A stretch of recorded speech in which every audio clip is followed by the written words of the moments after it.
प्यारे मित्रों, स्वागत है आज की एक नई वीडियो में। दोस्तों, आज की इस वीडियो में क्लास 11th के हिंदी काव्य के पहले चैप्टर का पार्ट 2 लेकर के आ गया हूं। आज की इस वीडियो में पदावली की आपको लिखित व्याख्या बताने वाला हूं। देख सकते हो आप लोग, मैं नोट्स भी ले रखा हूं। ठीक है ना। पहले आपको मैं प्रत्येक पद को बुक में समझाऊंगा, फिर आपको दिखाऊंगा कि उस पद के एग्जाम में आ जाने पर आप लोग उसे नोट्स में कैसे लिखेंगे। ठीक है ना। प्लस आप लोग इस नोट्स को देख करके अपनी बेहतर नोट्स बना सकते हैं। तो वीडियो बहुत ज़्यादा इंपॉर्टेंट होने वाली है।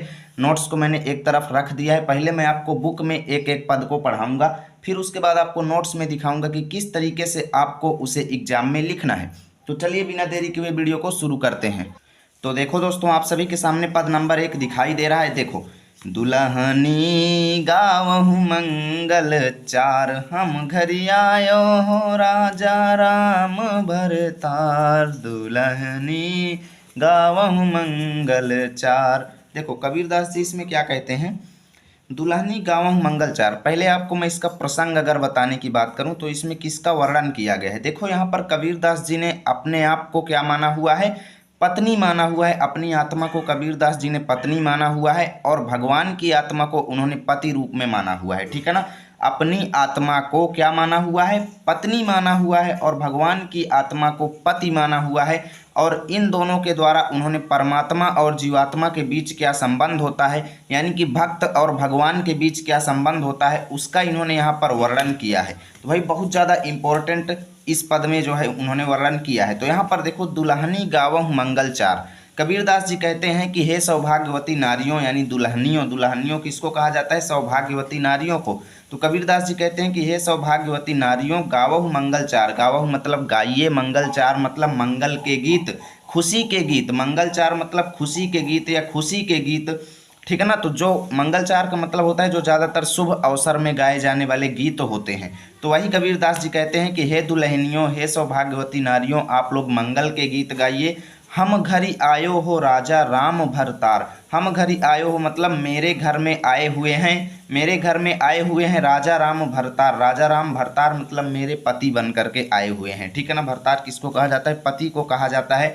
तो यहाँ पर कबीरदास जी कहते हैं कि हे दुल्हनियों, आप लोग देखो इसको, इसकी व्याख्या लिखेंगे कैसे, यहाँ पर मेन ये देखना है। तो कबीरदास जी स्वयं को पत्नी मानते हुए कहते हैं कि हे सौभाग्यवती नारियों, आप लोग मंगल गीत गाइए। मेरे घर में भगवान श्री राम जो हैं मेरे पति रूप में पधारे हुए हैं। ठीक है ना। आगे देखो, तन रति करी मैं मन रति करी हूँ पंच तत्व बराती। देखो, तन तन मतलब अपने शरीर से, रति मतलब प्रेम, करी मतलब करूंगी, मैं मतलब मैं। वो क्या कहती हैं, मैं अपने पति भगवान श्री राम से पहले शरीर से प्रेम करूंगी। ठीक है ना। पहले शरीर से प्रेम करूंगी, उसके बाद मन रति करी हूँ। मन रति करी हूँ मतलब मन से, रति मतलब प्रेम, करी हूँ मतलब करूंगी। उसके बाद मैं अपने मन से प्रेम करूंगी, यानी पहले तन से उनसे प्रेम करूंगी, फिर उसके बाद अपने मन से प्रेम करूंगी।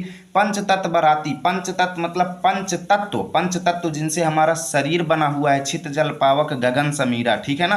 यानी कि 5 तत्व हैं, उन्हीं पंच तत्व जो हैं वो बाराती बन करके आए हुए हैं भगवान श्री राम जी के संग। ठीक है ना। कबीरदास जी अपने आप को पत्नी मानते हुए कहते हैं कि मेरे घर में भगवान श्री राम पति रूप में पधारे हुए हैं। मैं पहले उनसे शरीर से प्रेम करूंगी, फिर मन से प्रेम करूंगी, और पंच तत्व जो हैं, हमारे शरीर जिससे बना हुआ है, वो पंच तत्व जो हैं मेरे बाराती बन करके आए हुए हैं।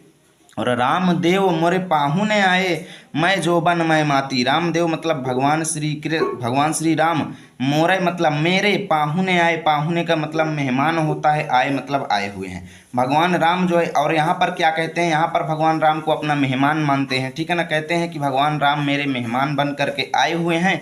मैं जोबन मैं माती। मैं जोबन मैं माती मतलब मैं जोबन मतलब यौवनावस्था यानी जवानी की अवस्था। ठीक है ना। अपने आप को पत्नी मानते हैं और कहते हैं कि मैं यौवना अवस्था में आ चुकी हूँ। मैं माती मतलब आ चुकी हूँ। ठीक है ना। आती तो क्या कहते हैं, मैं यौवना अवस्था में आ चुकी हूँ और भगवान राम मेरे घर में मेहमान बन करके आए हुए हैं। शरीर सरोवर वेदी करी हूँ ब्रह्म वेद उचार। शरीर सरोवर मतलब अपने इस सरोवर रूपी, देखो शरीर रूपी सरोवर को मैं वेदी बनाऊंगी। वेदी क्या होता है, आप लोग देखते हैं हवन के समय जो हवन कुंड होता है ना, उसी को वेदी कहते हैं, जिसमें जो है पदार्थ डाले जाते हैं हवन इत्यादि। ठीक है ना। तो क्या कहते हैं कि मैं अपने शरीर रूपी सरोवर को वेदी बनाऊंगी। ऐसे ही लिखना है, ज़्यादा समझ में अभी नहीं आएगा, अभी मैं आपको नोट्स में दिखाऊंगा तो एक एक डाउट क्लियर हो जाएगा। ठीक है ना। मैं अपने शरीर रूपी सरोवर को वेदी बनाऊंगी, करी हूँ मतलब बनाऊंगी।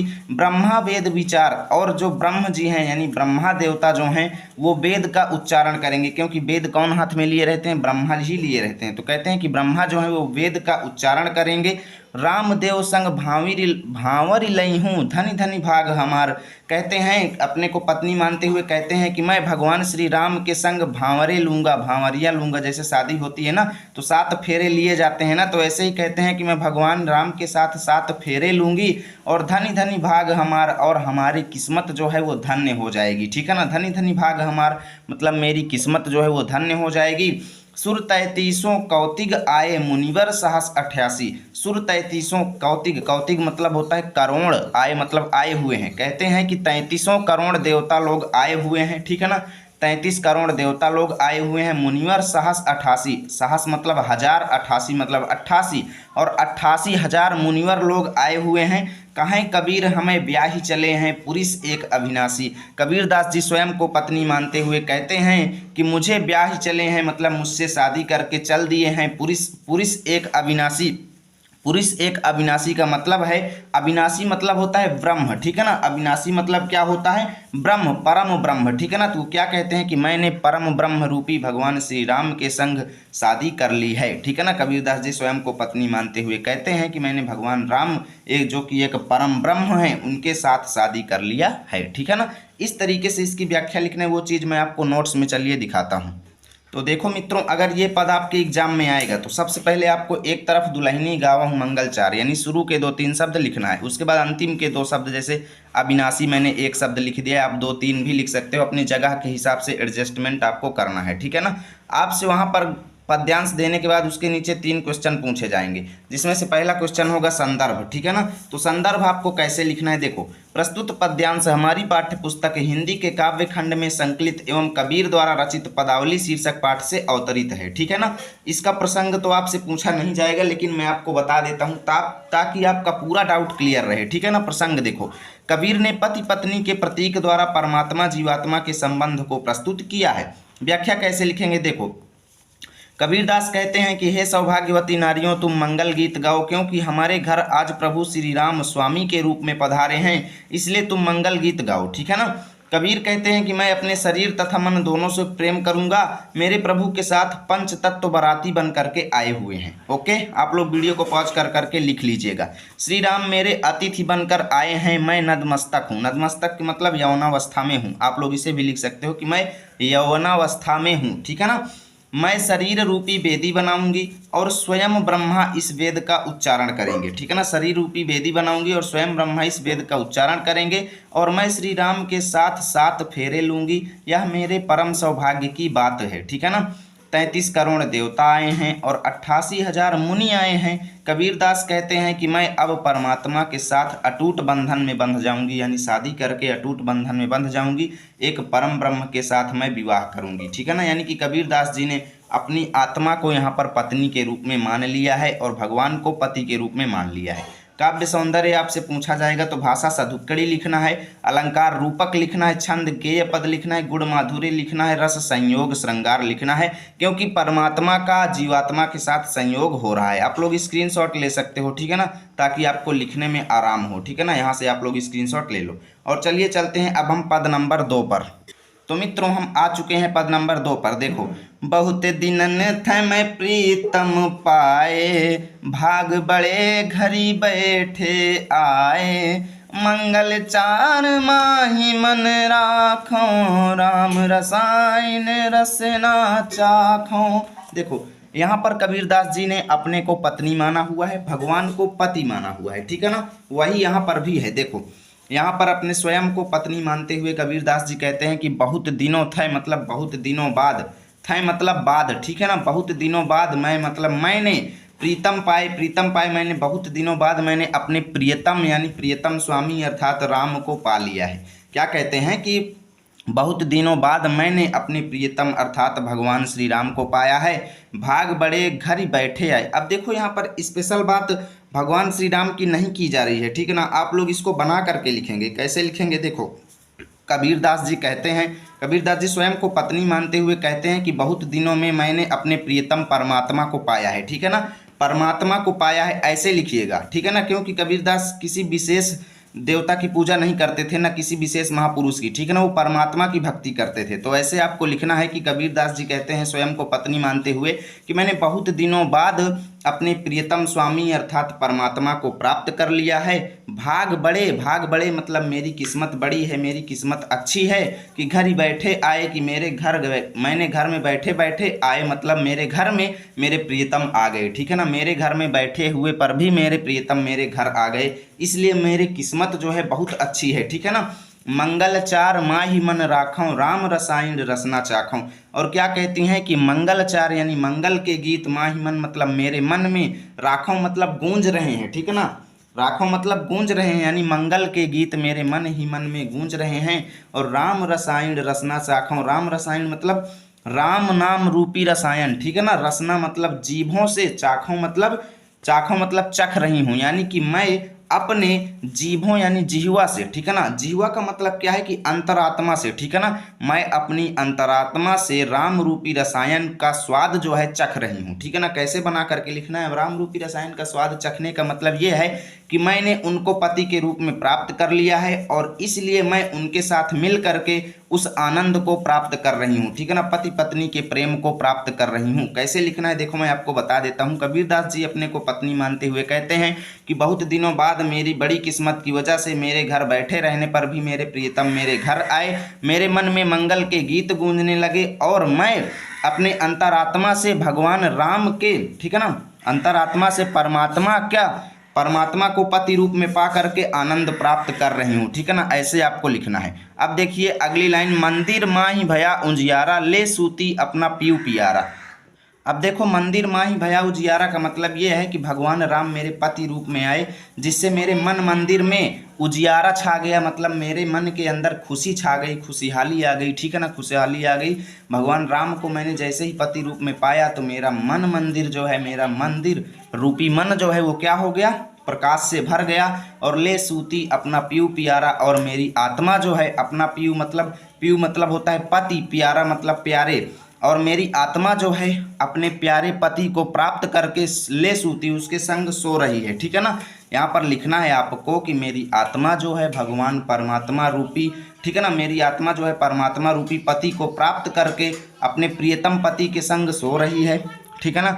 मैं रनि राशि जे निधि पाई, रनि राशि मतलब होता है रत्नों का, ठीक है ना। रनि राशि मतलब रत्न राशि, ठीक है ना, रत्न राशि यानी खजाना। क्या कहती हैं कि मैंने रत्न राशि, जे मतलब जैसे, मैंने रत्न राशि के समान निधि पाई मतलब खजाना प्राप्त कर लिया है। मैंने भगवान राम को अपने पति के रूप में प्राप्त करके मैंने रत्न राशि के समान खजाना पा लिया है। और हम ही कहा यह तुम ही बढ़ाई, और यहाँ पर कबीरदास जी कहते हैं कि हम ही कहा, हम क्या हैं, हम ही कहा हम क्या हैं, यह तुम ही पढ़ा, यह तुम ही बढ़ाई। हम क्या हैं हे परमात्मा, यह तुम्हारी ही बड़ाई है। कहते हैं कि हम ही कहा, हम क्या हैं, यानी कि ये जो हमें आज मिला है, ये खजाना जो मैंने प्राप्त किया है, रत्न राशि के समान जो मैंने खजाना पाया है, इसमें मैंने कुछ नहीं किया, हम ही कहा, मैं इसमें कुछ नहीं हूँ, यह तुम ही बढ़ाई है परमात्मा, ये आपकी ही बढ़ाई है। कहे कबीर मैं कछु नहीं कीन्हा, कबीरदास जी कहते हैं कि मैंने कुछ नहीं किया। सखी सुहाग राम मुहि दीन्हा, हे लोगों, हे सखियों, मुझे तो, यहाँ पर देखो कबीरदास जी स्वयं को पत्नी रूप में मान रहे हैं, इसलिए यहाँ पर सखी लिखा गया है, ठीक है ना। कहते हैं कि हे सखियों, मुझे तो सौभाग्यवती भगवान श्री राम ने बनाया है, ठीक है ना, यानी भगवान श्री राम को उन्होंने पति रूप में पा लिया है। तो कहते हैं कि भगवान श्री राम की वजह से मैं सौभाग्यवती बन पाई हूँ, इसमें मैंने कुछ नहीं किया, ठीक है ना। इसकी व्याख्या लिखेंगे कैसे, वो चीज़ आपको दिखाते हैं। चलो तो देखो मित्रों, एक तरफ आपको लिखना है बहुत दिनन, दूसरी तरफ मोहि दीन्हा, यानी शुरू के शब्द एक तरफ बहुत दिनन और एक तरफ लास्ट के शब्द मोहि दीन्हा, ठीक है ना। उसके बाद देखो संदर्भ आपसे पूछा जाएगा तो पद नंबर 1 की तरह सेम यहाँ पर लिख लेना, ठीक है ना। जो पिछले पद में मैंने संदर्भ बताया था सेम यहाँ पर लिख लेना।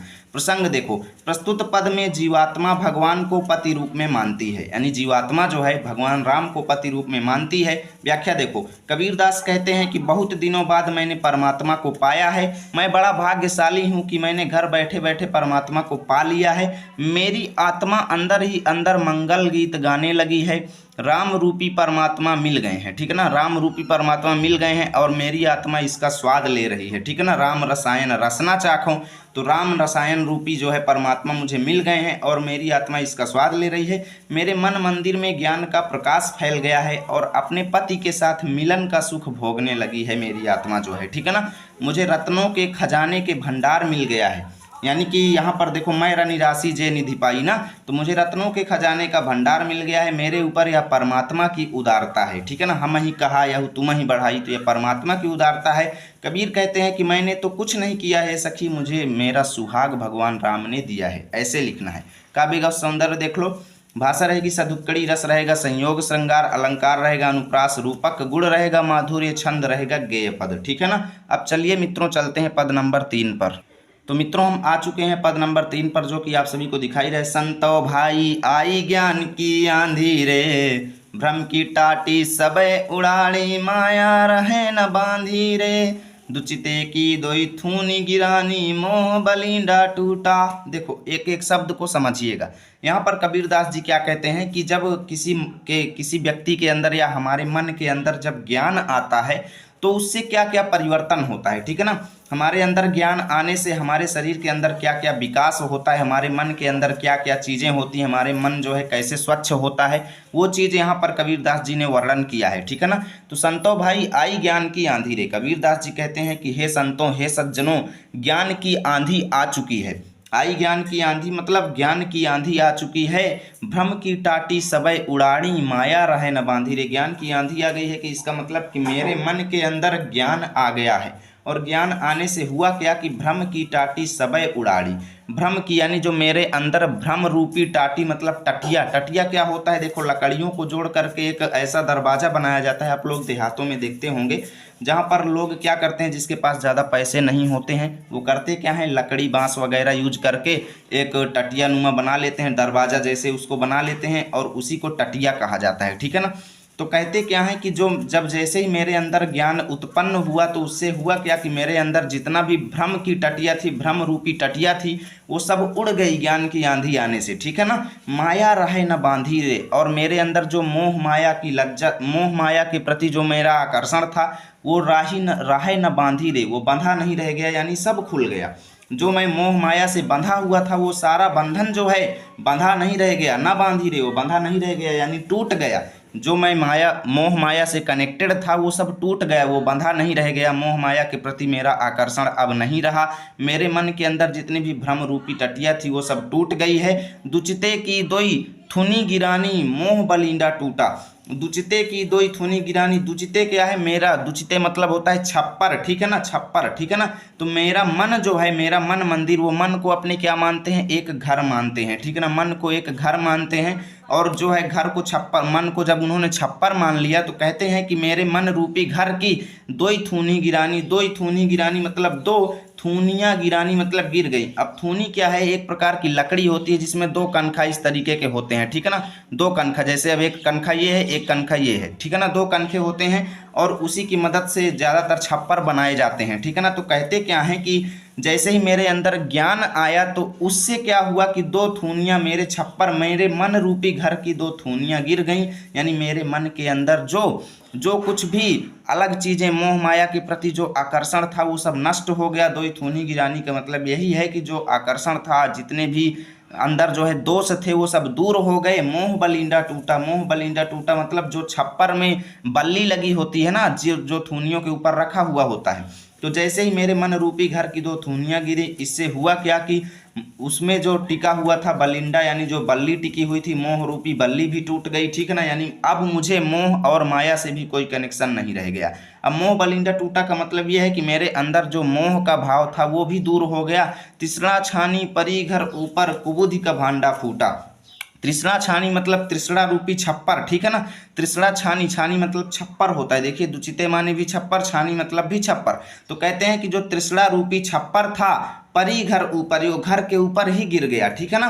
क्या हुआ, परी घर ऊपर, परी मतलब पड़ गया, घर ऊपर मतलब घर के ऊपर ही।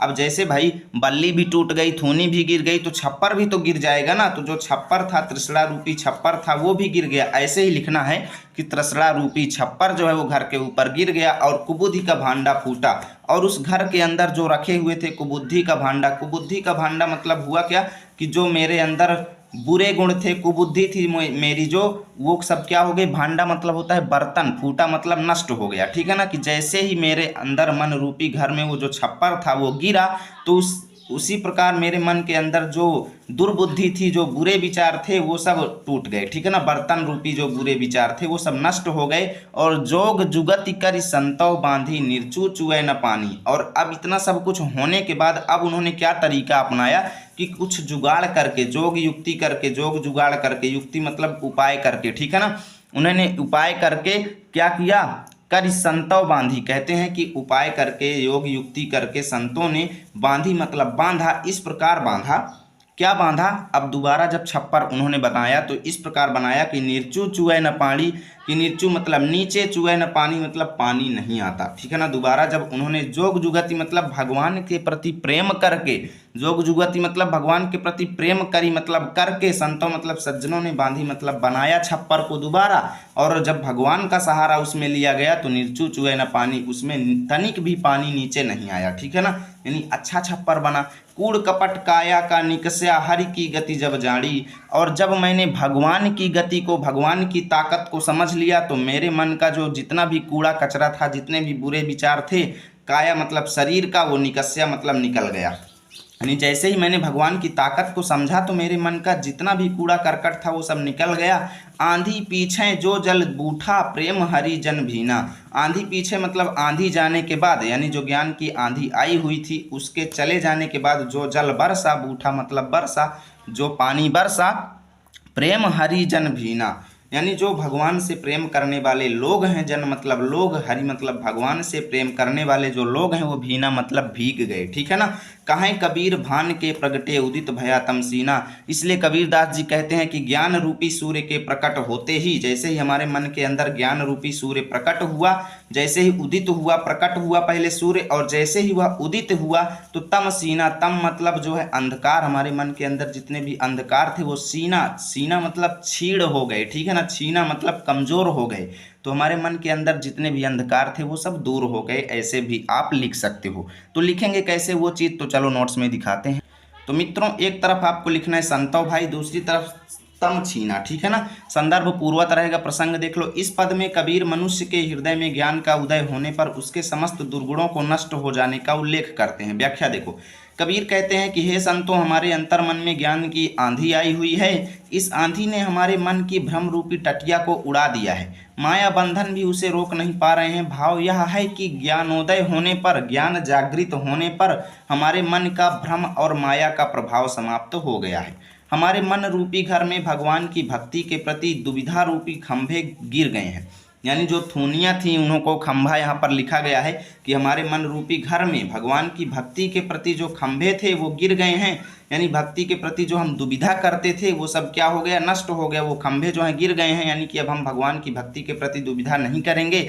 और इन खंभों पर टिकी हुई मोह रूपी बल्ली भी टूट गई है, यानी हमारे मन से मोह भी दूर चला गया है। इस बल्ली के टूटते ही त्रसड़ा रूपी छप्पर भी गिर पड़ी और वहां स्थित कुबुद्धि रूपी सारे बर्तन अर्थात सारे कुविचार नष्ट हो गए। कुबुद्धि का भांडा फूटा, भांडा मतलब बर्तन, तो कुबुद्धि का भांडा मतलब कि कुबुद्धि रूपी सारे बर्तन जो हैं वो क्या हो गए, नष्ट हो गए, अर्थात सारे कुविचार नष्ट हो गए।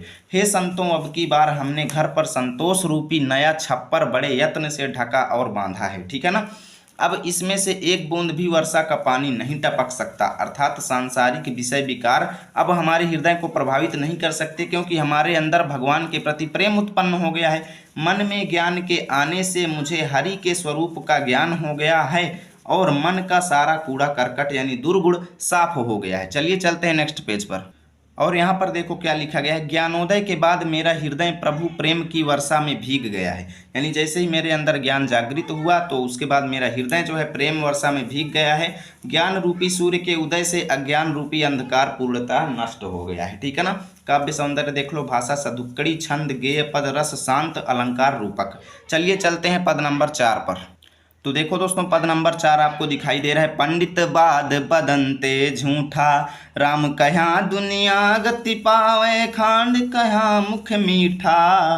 पंडित बाध बदनते झूठा। देखो यहाँ पर कबीरदास जी पंडित मतलब विद्वानों की वाणी को, विद्वानों की वाद मतलब वाणी को, और बदनते मतलब कहावत को, झूठा मतलब झूठा बताते हैं। यानी इस पद में इसका प्रसंग कैसे लिखेंगे कि प्रस्तुत पद में कबीरदास जी ने विद्वानों की वाणी और कहावतों को झूठा बताया है। तो पंडितों यानी विद्वानों की वाणी और कहावतों को झूठा बताते हुए कबीरदास जी कहते हैं कि राम कहया दुनिया गति पावे, खांड कहया मुख मीठा। कि यदि राम कहया मतलब राम कहने से दुनिया गति पा जाए, दुनिया गति पावे मतलब यदि दुनिया मोक्ष प्राप्त कर ले, यदि राम का नाम जपने से दुनिया मोक्ष प्राप्त कर ले। खांड कहया मुख मीठा, और मीठे, खांड मतलब मीठा पदार्थ जैसे गुड़ चीनी इत्यादि, ठीक है ना। खांड मतलब मीठा पदार्थ का नाम लेने से, कहे मतलब कहने से यदि मुख मीठा हो जाए, यानी अगर आप लोग गुड़ का नाम ले लेंगे तो क्या आपका मुंह मीठा हो जाएगा? आप लोग चीनी का नाम ले लेंगे तो क्या आपका मुंह मीठा हो जाएगा? नहीं मीठा होगा। मीठा तब होगा जब आप लोग उसे खाएंगे, ठीक है ना। तो यही बात यहाँ पर कबीरदास जी कहते हैं कि भाई जो पंडित लोग हैं वो कहते क्या है कि राम नाम का स्मरण करो, लेकिन कबीरदास जी क्या कहते हैं कि ये सब झूठी बातें हैं। कि अगर राम का नाम लेने से कोई अगर मोक्ष को प्राप्त कर ले, ठीक है ना, अगर गुड़ का या चीनी का यानी मीठे पदार्थों का नाम लेने से किसी का मुख मीठा हो जाए, या अगर आग का नाम लेने से, पावक मतलब अग्नि, अग्नि का नाम लेने से अगर किसी का पैर जलने लगे, दाझे मतलब जल जाए, और अगर पानी का नाम लेने से किसी की प्यास बुझाए, तृषा मतलब प्यास, बुझाई मतलब बुझ जाए, भोजन का नाम लेने से भूसी मतलब भूख, जे भाजे मतलब दूर हो जाए। यदि भोजन का नाम लेने से, जैसे आपको बहुत ज़्यादा भूख लगी है, आप कह दें खाना खाना खाना, और इतना कहने पर आपका भूख यदि समाप्त हो जाए तो सब कोई तिर जाए। तो कबीरदास जी कहते हैं कि तो सब लोग इस संसार रूपी सागर से पार चले जाएंगे। कबीरदास जी कहते हैं इसलिए पंडितों की बात झूठी है, क्योंकि पंडित लोग कहते हैं कि राम नाम का स्मरण करो, पर क्यों भाई? राम नाम का स्मरण करने से कोई उन्नति थोड़ी कर लेगा। मीठे पदार्थ का नाम लेने से जिस प्रकार मुख मीठा नहीं होता, आग का नाम लेने से जिस प्रकार पैर नहीं जलता, जल का नाम लेने से जिस प्रकार प्यास नहीं खत्म होती, भोजन का नाम लेने से जिस प्रकार भूख नहीं दूर होती, तो भैया इस तरीके से राम का नाम लेने से कोई मोक्ष को प्राप्त नहीं कर पाएगा, ठीक है ना। तो सब कोई तिर जाए, अगर ऐसा हो जाए तो सब लोग क्या हो जाए? संसार रूपी सागर से पार चले जाएंगे, यानी संसार में सब लोग उन्नति को प्राप्त कर लेंगे। नर के साथ सुआ हरि बोले, हरि परिताप न जाड़े।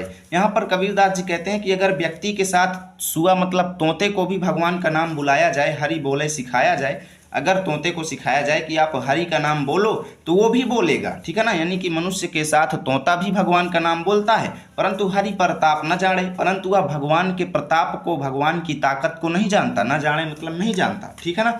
जो कबहू उड़ जाई जंगल में, बहुरी न सुरतें आड़े। और यदि वह कभी उड़ जाएगा जंगल में ना, अगर वो तोता कभी जंगल में उड़ जाएगा तो बहुरी न मतलब दोबारा वह, न मतलब सुरतें मतलब यादें, आड़े मतलब करता है, ठीक है ना। जब यदि वो कभी जंगल में उड़ जाएगा ना, तब वो दोबारा फिर यादें नहीं करेगा, ठीक है ना। साची प्रीति विषय माया सु, हरि भगतन सु हासी। कबीरदास जी कहते हैं कि भाई सच्ची प्रीति अगर आपकी विषय माया से है, यानी कि अगर आपकी सच्चा प्रेम, अगर आप सच्चा प्रेम विषय वासनाओं से करते हैं, अगर आप अपने मन में मोह माया रखते हैं, कहने का मतलब ये है कि अगर आपके मन में मोह माया रखते हैं अपने मन में, तो हरि भगतन सु हासी, तो आप हरि भक्त के रूप में, सु मतलब रूप में, हासी मतलब अपना मजाक उड़वा रहे हैं, ठीक है ना। यानी कि अगर आपका सच्चा प्रेम जो है वो मोह मायाओं से है, तब आप सच्चे हरि भक्त नहीं हैं, आप भगवान के भक्त के रूप में अपना मजाक उड़वा रहे हैं, ठीक है ना। कहें कबीर प्रेम नहीं उपजे बांधे जमपुरी जासी। कबीरदास जी कहते हैं कि जो इस प्रकार करते हैं, विषय वासनाओं से सच्चा प्रेम करते हैं, ठीक है ना, और हरि भक्त के रूप में अपने को दिखाते हैं जबकि वो ऐसा होते नहीं हैं, तो ऐसे व्यक्तियों के हृदय में कभी भी भगवान के प्रति प्रेम उत्पन्न नहीं होता है। और बांधे जमपुरी जासी, ऐसे लोग जो हैं, जमपुरी मतलब यमलोक में ही, बांधे मतलब बंध जाते हैं, जासी मतलब जाते हैं, ठीक है ना। और ऐसे लोग जो हैं वो यमलोक में ही चले जाते हैं, उनको कभी भी मोक्ष प्राप्त नहीं होता, ठीक है ना। अब इसकी व्याख्या कैसे लिखेंगे वो चीज़ चलो दिखाते हैं। तो देखो मित्रों, आपको एक तरफ लिखना है पंडित वाद, दूसरी तरफ जमपुरी जासी, ठीक है ना। संदर्भ पूर्वत रहेगा, प्रसंग देख लो। प्रस्तुत पद में कबीर ने विद्वानों की वाणी को झूठ बताया है। व्याख्या देख लो। कबीर कहते हैं कि विद्वानों की वाणी और कहावतें सब झूठी होती हैं। यदि राम का नाम जपने मात्र से व्यक्ति को मोक्ष प्राप्त हो जाए, यदि मीठे पदार्थ का नाम लेने से मुंह मीठा हो जाए, यदि आग का नाम लेने से पैर जल जाए, यदि पानी का नाम लेने से प्यास बुझ जाए, यदि भोजन का नाम लेने से भूख दूर हो जाए, तो प्रत्येक व्यक्ति इस संसार सागर से पार हो जाएगा, अर्थात उन्नति कर लेगा। इसलिए पंडितों की बातें सब झूठी होती हैं। मनुष्य के साथ बोलने पर तो तोता भी भगवान का नाम बोल देता है, परंतु तोता भगवान के प्रताप को नहीं जानता, तथा यदि वह कभी भी जंगल में उड़ गया तो फिर दोबारा उसे याद नहीं आती। ठीक है ना। चलिए चलते हैं नेक्स्ट पेज पर। यहाँ पर देखो क्या लिखा गया है। कबीरदास जी कहते हैं कि जो विषय वासनाओं से प्रेम करेगा तथा भगवान के भक्त के रूप में अपनी हंसी उड़वाएगा, उसके हृदय में कभी भगवान के प्रति प्रेम उत्पन्न नहीं होगा और अंत में उसे भी यमलोक जाकर बंध जाना होगा। ठीक है ना। ऐसे आपको इसकी पूरी व्याख्या लिखना है मित्रों। काव्यगत सौंदर्य देख लो, भाषा रहेगी सधुक्कड़ी, छंद रहेगा गेय पद, अलंकार रहेगा अनुप्रास, रस रहेगा शांत। चलिए चलते हैं पद नंबर 5 पर। तो मित्रों आप सभी को पद नंबर 5 दिखाई दे रहा होगा। हम न मरे मरी है संसारा, हमको मिला जियावन हारा। देखो कबीरदास जी कहते हैं कि हम न मरें, हम नहीं मरेंगे। यहाँ पर प्रस्तुत पद में कबीरदास जी स्वयं को अमर बताते हैं, कहते हैं कि मैं कभी नहीं मरूंगा। ठीक है ना। वो क्या कहते हैं कि मैं अमर हूँ, हम न मरें, मैं नहीं मरूंगा, मरी है संसारा, इस संसार के सब लोग मर जाएंगे लेकिन मैं नहीं मरूंगा। कबीरदास जी कहते हैं कि मैं नहीं मरूंगा, इस संसार के लोग जो है वो मरेंगे। हमको मिला जियावन हारा, मैं इसलिए नहीं मरूंगा क्योंकि हमको यानी मुझको, मिला मतलब मिल गया है, जियावन हारा मतलब जीवित रखने वाला, यानी भगवान यानी कि परमात्मा मुझको मिल गए हैं। कबीरदास जी कहते हैं कि मुझको जिलाने वाला यानी मुझको जीवित रखने वाला मिल गया है, इसलिए मैं नहीं मरूंगा जबकि इस संसार के सब लोग मर जाएंगे। अब न मराऊं मरने मन माना, अब न मराऊं, अब मैं नहीं मरूंगा, मरना मन माना, मरने मतलब मरूंगा तो मन माना यानी अपनी इच्छा अनुसार। क्या कहते हैं कि अब मैं, पहली बात तो अब मैं मरूंगा नहीं, और अगर मरूंगा भी तो मैं अपनी इच्छा अनुसार मरूंगा, यानी जब मेरी इच्छा होगी तभी मरूंगा, किसी के इच्छा के अनुसार नहीं मरूंगा, केवल अपनी इच्छा अनुसार मरूंगा। ठीक है ना। अब ना मराऊं, अब नहीं मरूंगा, अब मरना, यदि मरूंगा भी तो मन माना, अपने मन के अनुसार। ठीक है ना। तेई मुए जिनी राम न जाना, कबीरदास जी कहते हैं कि तेई मुए, वही मरेगा, जिनी मतलब जिसने राम न जाना, जिसने भगवान राम को नहीं समझा, जिसने भगवान राम की भक्ति नहीं किया, वही मरेगा। साकत मरें संत जन जीवें, भरी भरी राम रसायन पीवें। साकत का मतलब होता है जिसने कभी गुरु से शिक्षा नहीं ली, जिसने कभी परमात्मा की भक्ति नहीं की। ठीक है ना। साकत शब्द का मतलब ये होता है जिसने परमात्मा की भक्ति नहीं की। तो कबीरदास जी कहते हैं कि जो लोग परमात्मा की भक्ति नहीं किए हैं वही लोग मरेंगे, और जितने भी संत सज्जन लोग हैं, संत जन हैं, वो सब जीवित रहेंगे। भरी भरी राम रसायन पीवें, भरी भरी राम रसायन पीवें, क्योंकि जो जितने भी सज्जन लोग हैं ना, उन्होंने राम रूपी रसायन को भर भर के पिया है। राम रूपी रसायन को भर भर के पिया है, इसका मतलब ये है कि उन्होंने राम की भक्ति बहुत जम के की है, बहुत जो है कठिन परिश्रम करके उन्होंने भगवान राम की भक्ति की है। भगवान के नाम, भगवान राम के रूपी रसायन को उन्होंने भर भर के पिया है, इसलिए वो हमेशा जीवित रहेंगे। हरि मरी हैं तो हमहू मर हैं। कबीरदास जी कहते हैं कि यदि भगवान मरेंगे तो हम भी मरेंगे, हरि न मरें हम काहे को मरी हैं। और अगर भगवान नहीं मरेंगे तो हम किस लिए मरेंगे, हम क्यों मरेंगे भाई। अगर हरि न मरें, अगर भगवान नहीं मरेंगे तो हम काहे को मरी हैं, हम क्यों मरेंगे। काहे कबीर मन मन ही मिलावा, अमर भये सुख सागर पावा। कबीरदास जी कहते हैं कि मैंने अपने मन को मन ही मिलावा, यानी कि परमात्मा के साथ मिला लिया है। कबीरदास जी कहते हैं कि मैंने अपने मन को परमात्मा के साथ मिला लिया है और अमर भय, अमर हो गया हूँ, और सुख सागर पाया, और मैंने सुख रूपी सागर को प्राप्त कर लिया है। मैं सुख रूपी सागर को प्राप्त करके अमर हो गया हूँ क्योंकि मैंने अपने मन को भगवान के मन से मिला लिया है। ठीक है ना। चलो देखते हैं इसकी व्याख्या कैसे लिखेंगे। तो देखो आप लोगों को एक तरफ लिखना है हम न मरें, दूसरी तरफ सागर पावा। संदर्भ रहेगा पूर्वत जो पद नंबर 1 में बताया हूँ, सेम लिख लेना। प्रसंग देखो, प्रस्तुत पद में कबीर ने स्वयं को अमर बताया है। व्याख्या देखो, कबीर कहते हैं कि अब मैं नहीं मरूंगा, अब ये संसार के लोग मरेंगे, मुझे तो जिंदा रखने वाला अर्थात परमात्मा मिल गया है। अब मैं अपनी इच्छा अनुसार मरूंगा, तथा अब वो लोग मरेंगे जो प्रभु की भक्ति नहीं करते। ठीक है ना। अब वो लोग मरेंगे जो प्रभु की भक्ति नहीं करते, परंतु मैंने तो राम के नाम रूपी रसायन को पिया है जो मुझे अमर बना देगा। ठीक है ना। यदि प्रभु मरेंगे तो मैं भी मरूंगा, तथा यदि प्रभु नहीं मरेंगे तो मैं क्यों मरूंगा। कबीर कहते हैं कि मैंने अपनी आत्मा को, अब नेक्स्ट पेज पर चलते हैं, मैंने अपनी आत्मा को परमात्मा से जोड़ लिया है। ठीक है ना। और सुख रूपी सागर को प्राप्त करके अमर हो गया हूँ, ऐसे लिखना है। काव्यगत सौंदर्य देख लो, भाषा रहेगी सधुक्कड़ी, रस रहेगा शांत, छंद रहेगा गेय पद, अलंकार रहेगा अनुप्रास। चलिए चलते हैं पद नंबर 6 पर। तो मित्रों हम आ चुके हैं पद नंबर 6 पर। काहे री नलिनी तू कुम्हिलानी, तेरे ही नाली सरोवर पानी। देखो कबीरदास जी कहते हैं कि काहेरी नलिनी, नलिनी कहा गया है कमलिनी को, कमल आप लोग जानते होंगे, कमल को ही नलिनी कहा जाता है, ठीक है ना।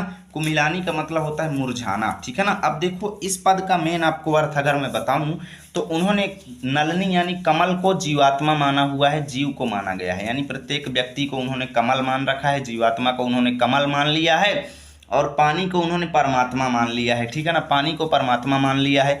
तो कबीरदास जी ने नलिनी को व्यक्ति यानी जीवात्मा मानते हुए तथा पानी को परमात्मा मानते हुए कहते हैं कि काहेरी नलिनी तू कुमिलानी, की हे कमलिनी, हे नलिनी, हे कमलिनी तू कुमिलानी, तू क्यों मुरझाई हुई है, तू क्यों मुरझाई हुई है। तेरे ही नाली सरोवर पानी, तेरे ही नली में सरोवर पानी, यानी कि तालाब का पानी तेरी नली में भरा हुआ है, तो तू क्यों मुरझाई हुई है भाई। जब तेरे नली में सरोवर का पानी भरा हुआ है तो तुझे जीवित रहना चाहिए, तू क्यों मुरझाई हुई है। यानी कि देखो अगर जीवात्मा के अर्थ में देखें यहाँ पर दो अर्थ निकलेंगे, ठीक है ना, एक तो नलिनी यानी कमलिनी के रूप में, दूसरा अर्थ निकलेगा जीवात्मा के रूप में।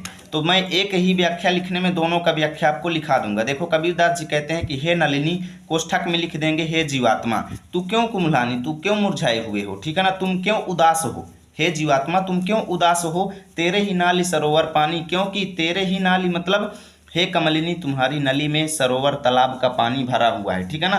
तो यहाँ पर जीवात्मा के रूप में क्या करेंगे, देखो कि हे कमलिनी तुम क्यों मुरझाए हुए हो, क्योंकि तुम्हारे अंदर भी भगवान के प्रति प्रेम भरा हुआ है, ठीक है ना। जलमय उत्पत्ति जलमय वास, जलमय नलिनी तोर निवास। कबीरदास जी कहते हैं कि हे कमलिनी तेरी उत्पत्ति भी जल में हुई है, पानी में ही तेरी उत्पत्ति हुई है, और जल में वास और पानी में ही तू रहती है, ठीक है ना। और जल में नलिनी तोर निवास, और जल में और पानी में ही तेरा निवास है। तो इसको कैसे लिखेंगे कि हे जीवात्मा तू भी जल में ही उत्पत्ति है। जल में कैसे उत्पन्न हुई है, यानी कि हे जीवात्मा परमात्मा की भक्ति से ही तो उत्पन्न हुई है, और परमात्मा की भक्ति तेरे अंदर भरी हुई है, और परमात्मा की भक्ति में ही तेरा निवास है। अगर परमात्मा की भक्ति नहीं करेगी तो तू भी नष्ट हो जाएगी हे जीवात्मा, ठीक है ना। ना तली तपति न ऊपरी आग, तोर हेतु कहु कासन लागी। कबीरदास जी कहते हैं कि हे कमलिनी, ना तो तेरे तल पर यानी निचले भाग में ना तो तपन है और ना ही ऊपरी भाग में आग जल रही है, यानी कि अब ना तली तपत न ऊपर याग, तोर हेतु कहु कासन लाग। तोर मतलब तेरा, हेतु मतलब प्रेम, कहु कासन मतलब कहो किसके, कासन मतलब किसके, संग लागी मतलब लगा हुआ है। कि भाई ना तो तेरे तल में तपन है ना ही तेरे ऊपर आग जल रही है, तो फिर तू क्यों मुरझा रही है भाई। तेरा प्रेम जो है किसके संग लगा हुआ है, तेरा प्रेम जो है किसके संग लगा हुआ है।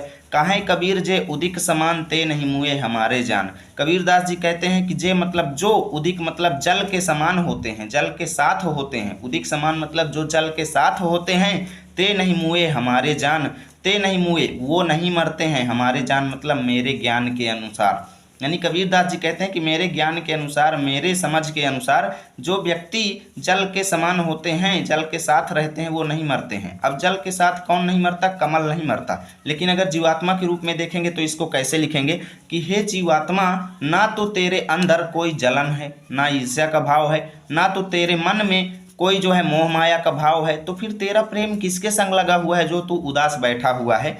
हे जीवात्मा तू जो है जे उदिक समान, उदिक मतलब पानी माना गया है, तो हे जीवात्मा तुम परमात्मा के संग लगे हुए हो, तुम भी परमात्मा के अंग हो। ते नहीं मुए तुम नहीं मरोगे हमारे जान मतलब मेरे अनुसार। हे जीवात्मा तुम परमात्मा के समान हो इसलिए तुम नहीं मरोगे, ठीक है ना। इसकी व्याख्या कैसे लिखेंगे, अब दो व्याख्या तो लिखेंगे नहीं, एक ही व्याख्या में दोनों को कैसे लिखना है वो चीज़ चलो बताते हैं।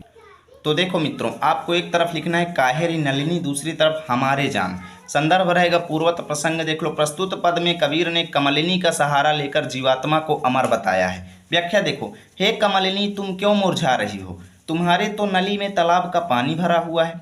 अब देखो यहाँ से अर्थ कैसे निकलेगा, हे कमलिनी यानी कोष्ठक में लिख देंगे जीवात्मा, दोनों का अर्थ साथ लिखेंगे, ठीक है ना। हे कमलिनी यानी जीवात्मा तुम्हारी तो उत्पत्ति भी जल में यानी परमात्मा की भक्ति से हुई है, और जल यानी परमात्मा की भक्ति में ही तेरा निवास है। ना तो तेरे जल पर तपन, ना तो तेरे तल पर तपन है और ना ही तेरे ऊपर आग है। फिर तुम्हारा हित किसके संग लगा हुआ है, किससे लग गया है, तुम्हारा हित जो है किससे लग गया है। अर्थात हे जीवात्मा ना तो तेरे अंदर मोह माया नहीं है, यानी तेरे अंदर मोह माया भी नहीं है, तो फिर तुझे क्या हो गया है कि तू जो है उदास बैठा हुआ है, ठीक है ना। अब कबीरदास जी कहते हैं कि हे कमलिनी यानी जीवात्मा जो जल के साथ यानी परमात्मा के साथ रहता है वह कभी नहीं मरता है, ठीक है ना। ऐसे लिखना है काव्य सौंदर्य देख लो, भाषा रहेगी सदुक्कड़ी, रस रहेगा शांत, छंद रहेगा गेय पद, अलंकार रहेगा अनुप्रास। तो यहाँ से आपका ये चैप्टर फिनिश होता है। उम्मीद करता हूँ वीडियो बहुत ज़्यादा अच्छी लगी होगी। यदि इसकी PDF चाहिए तो हमारे टेलीग्राम चैनल पर जाइए और वहाँ पर उसको ज्वाइन कर लो। वहाँ पर इसकी फ्री PDF मैं आपको दे दूंगा। मिलेंगे आपके साथ नए वीडियो में अगले चैप्टर को लेकर।